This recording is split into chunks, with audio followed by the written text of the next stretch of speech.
Buenas tardes. Me propongo hoy compartir con ustedes un contenido que tiene que ver con la comparación de dos algoritmos con capacidades parecidas. ¿Por qué? ¿De dónde viene esta idea?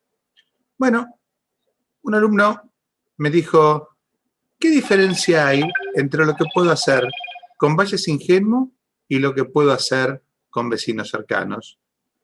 Y yo le digo, bueno, en principio son algoritmos parecidos, pero ¿cuál es mejor?, me pregunta. Y le digo, depende.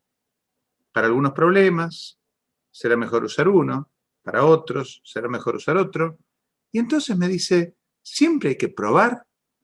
Y tristemente la respuesta es sí, pero como que me sentí que le estaba dando poco, como que sentí que él esperaba más, que esperaba que de algún modo le definiera, de una vez y para siempre, qué era lo que tenía que hacer, de manera de no tener que andar probando. Bueno, entonces, eso me puso a pensar cómo podía mostrar a qué se parecía la situación. Y me pareció que la situación la podíamos abordar desde mirar qué algoritmo anda mejor en un problema, en otro, y ver si podemos entender algo en el proceso. Entonces, antes de empezar, depende del problema, depende de los datos, no alcanza con decir, no es un problema de riesgo financiero, entonces, porque puedo tener unos datos u otros. Depende de la facilidad que cada algoritmo me ofrezca para interpretar los resultados. Seguramente me habrán oído hablar alguna vez de algoritmos transparentes y algoritmos opacos y los desafíos que implica manejarse con algoritmos opacos como redes neuronales. Muy bien. Además de eso, depende del poder de cómputo disponible. Hay algoritmos que son rápidos y algoritmos que son muy lentos. Las diferencias que estamos hablando van de fracciones de segundo a horas. Y quizás a veces para hacer cosas muy parecidas. Bueno, entonces, ¿qué nos queda sino explorar estas dependencias para ver cómo se manifiestan en casos concretos? Los candidatos que vamos a comparar hoy, y me propongo, en la medida en que esto les genere interesante, ir comparando otros algoritmos que tenemos en esta vasta caja de herramientas de la ciencia de datos, como para que vayamos teniendo de dónde agarrarnos, para ir generando una suerte de base en común que podamos compartir entre todos. Bayes Ingenuo, ¿para qué se usa? Para clasificar. Es lo que llamamos un clasificador supervisado, porque vamos a partir de atributos, categóricos por favor, para llegar a un resultado también categórico. Vecinos cercanos es más flexible. Puede funcionar como clasificador, puede funcionar como regresor. Y puede usar atributos numéricos. Muy bien, acá tenemos a nuestros dos candidatos. ¿Cómo los vamos a comparar? Bueno, usándolas para lo que tienen de común. Entonces, vamos a usarlos como clasificadores y cuando tengamos que usar Bayes Ingenuo, los datos numéricos los vamos a categorizar. De esa manera, vamos a tratar de ver fortalezas y debilidades de ambos y aprender qué tipos de datos parecen más compatibles con uno y con otro.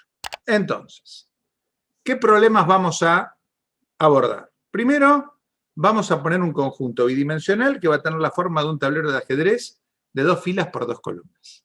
¿Sí? O sea, va a haber 2 zonas, la de las blancas y la de las negras, y vamos a ver si ambos sirven para aprender a clasificar o no. Después vamos a hacer lo propio sobre un tablero normal de ajedrez con 8×8. Vamos a agarrar el dataset de Titanic para ver en qué medida podemos aprender a predecir la supervivencia de las personas al accidente. Vamos a agarrar unos datos para lo que sería un triage en una situación de guardia médica, con unas pocas constantes vitales. Y vamos a después ver algún ejemplo donde tenga múltiples clases. Una clasificación no entre 2, como fueron todos los anteriores, sino entre 20. Y vemos que aprendemos de eso. Bueno, acá tenemos el tablero de ajedrez. La zona roja corresponde a la clase 2, la zona negra corresponde a la clase 1. Bueno, y queremos aprender a predecir esto. Entonces, aplicamos los dos algoritmos y acá vemos lo que obtuvimos. Con Bayes ingenuo llegamos a una exactitud, o sea, aciertos dividido total de los casos. Vamos a medir con esto, dado que son circunstancias abstractas, donde no tengo ni por asomo el valor de cada verdadero positivo, falso positivo, verdadero negativo o falso negativo. Si los tuviera, todo este juego se corta y se da de vuelta. Bien, 56,4%, una porquería, ¿sí? Mientras que vecinos cercanos me da un 96,8%. ¡Wow! ¿Por qué será tanta la diferencia? Bueno, porque este es un problema geométrico donde la pertenencia tiene una expresión geométrica clara. Entonces, vecinos cercanos que aprovecha el concepto de proximidad gana plata. Y el otro no puede aprovechar eso porque no está pensado de esa manera. ¿Dónde se equivoca vecinos cercanos? Bueno, si lo miran bien, todos los errores que comete están sobre los bordes de las zonas. Ahí es donde a veces le tocan más vecinos de un lado que del lado que él está y sonó, se equivoca.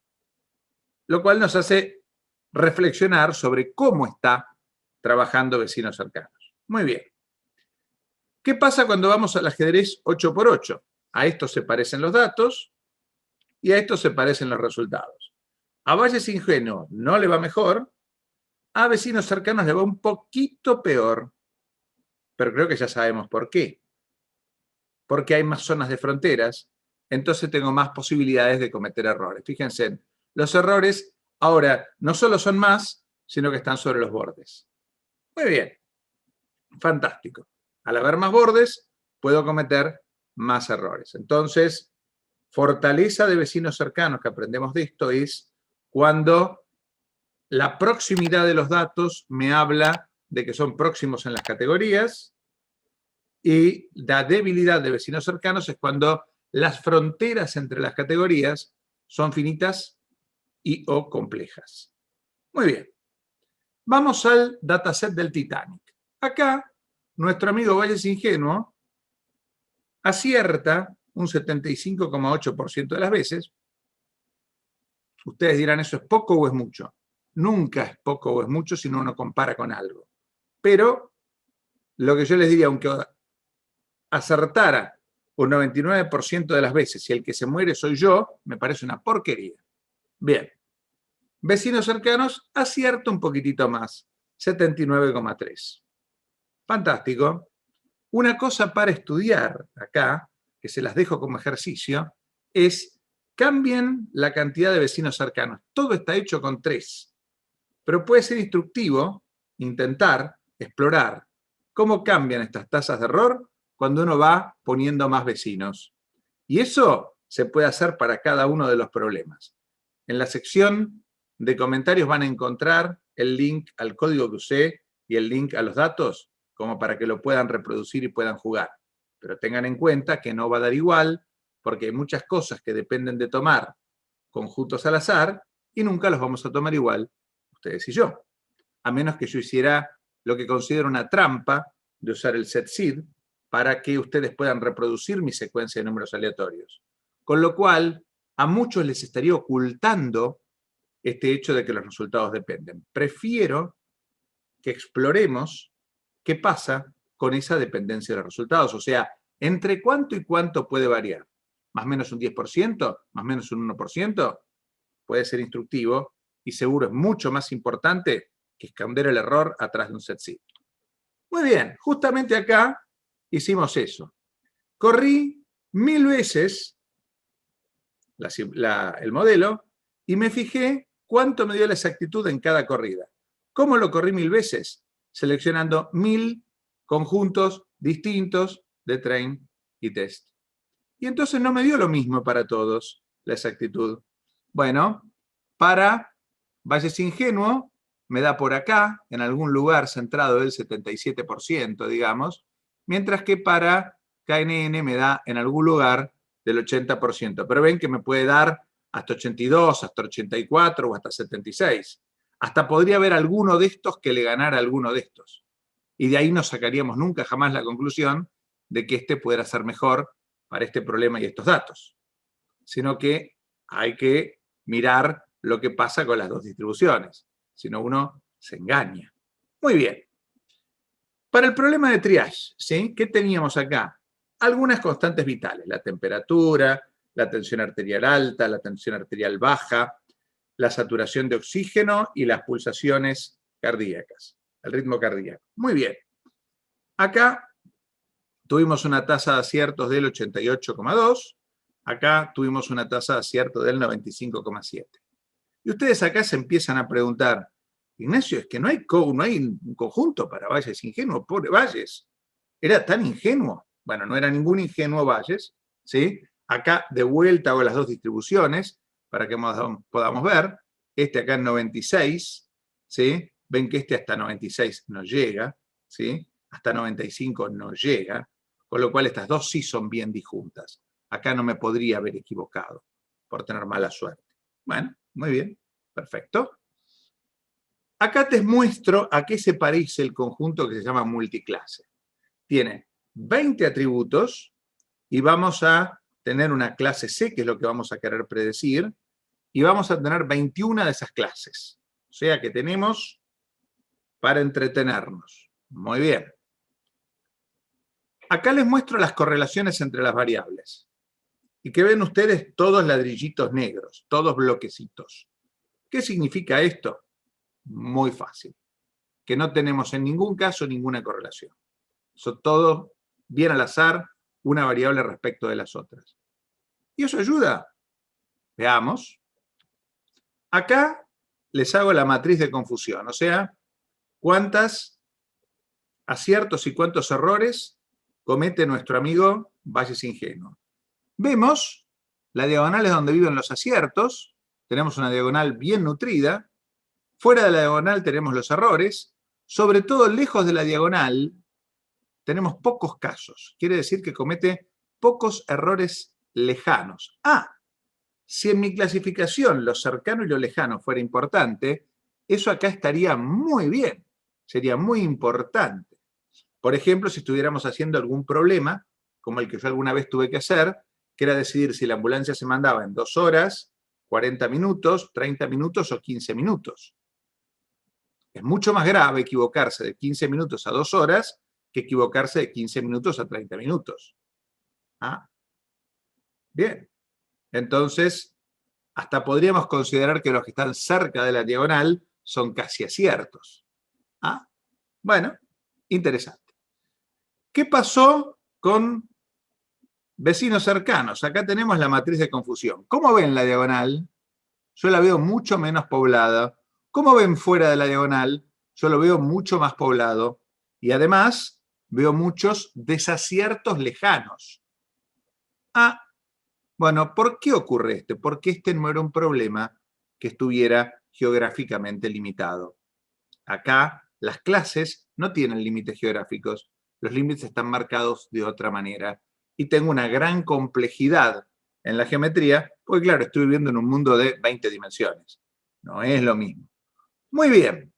Entonces, acá tuvimos una exactitud del 95%, acá tuvimos una exactitud del 28%, paupérrima, ¿sí? Por fin encontramos un caso donde gana Valles. Bien, ¿qué pretendo yo entonces traerles con esto? Acá están las variabilidades, ven que este tiene acá entre el 93 y el 95,5 está todo, y que el otro, si llega al 31 o 32%, tiene que decir gracias, con lo cual son terriblemente disjuntos, no hay punto de discusión. Muy bien. ¿Qué aprendemos de esto? Que en abstracto no hay tal cosa como el mejor algoritmo, no hay un algoritmo ganador. ¿Sí? Vimos que en algunos problemas el rendimiento era similar, hasta indistinguible, porque las dos curvas se sobrelapaban un montón. Vimos que todo lo que uno haga con selección de casos al azar va a implicar que en realidad tengo que explorar el impacto que tiene ese azar en cualquier determinación que haga después. ¿Y cómo lo exploramos? Repitiendo esa elección azarosa muchas veces acumulando resultados al final y viendo qué distribución tienen esos resultados sobre el final. Bueno, lo cual hacemos probando muchas veces. Entonces, cuando varios algoritmos pueden resolver un problema y están todos dentro de mi capacidad de interpretar y están todos dentro de mi tiempo de cómputo, y bueno, la verdad, en buena conciencia, habría que usar todos los que uno pueda y ver cuál es el que da el mejor resultado para mi problema concreto.